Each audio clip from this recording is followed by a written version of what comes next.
بسم اللہ الرحمن الرحیم الحمد للہ رب العالمین والصلاة والسلام علی اشرف الانبیاء والمرسلین سیدنا و نبینا محمد وعلی آلہ وصحبہ اجمعین۔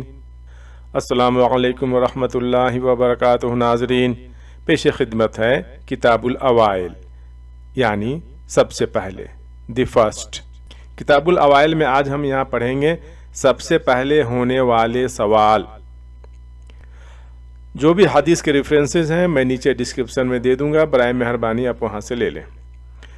حضرت ابو ہریرہ رضی اللہ عنہ سے مروی ہے، وہ بیان کرتے ہیں کہ رسول اللہ صلی اللہ علیہ وسلم نے فرمایا، حدیث کا ترجمہ، روز قیامت سب سے پہلے جس چیز کے بارے میں بندے سے سوال ہوگا وہ یہ ہوگا کہ اسے کہا جائے گا کہ میں نے تجھے تندرست جسم نہیں دیا تھا اور تجھے ٹھنڈا پانی نہیں پلایا تھا۔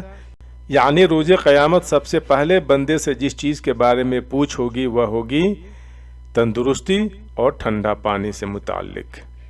یہ سب احادیث کا ریفرنسز میں نیچے ڈسکرپشن میں دے دوں گا، اگر آپ پڑھنے کے خواہش مند ہیں تو کتاب پڑھ سکتے ہیں۔ اللہم صلی علی محمد وعلی آل محمد۔ جیسا کہ آپ جانتے ہیں اس پلیٹ فارم یعنی صراط المستقیم چینل سے صرف اور صرف کتاب و سنت کی بات پیش کرنے کی کوشش کی جاتی ہے، قصے یا کہانیاں نہیں۔ تو اگر آپ نے ابھی تک سبسکرائب نہیں کیا ہے تو اس چینل کو سبسکرائب کر لیں اور کتاب و سنت کے تعلیمات سے جڑ جائیں۔ جزاکم اللہ خیرہ۔ السلام علیکم ورحمۃ اللہ وبرکاتہ۔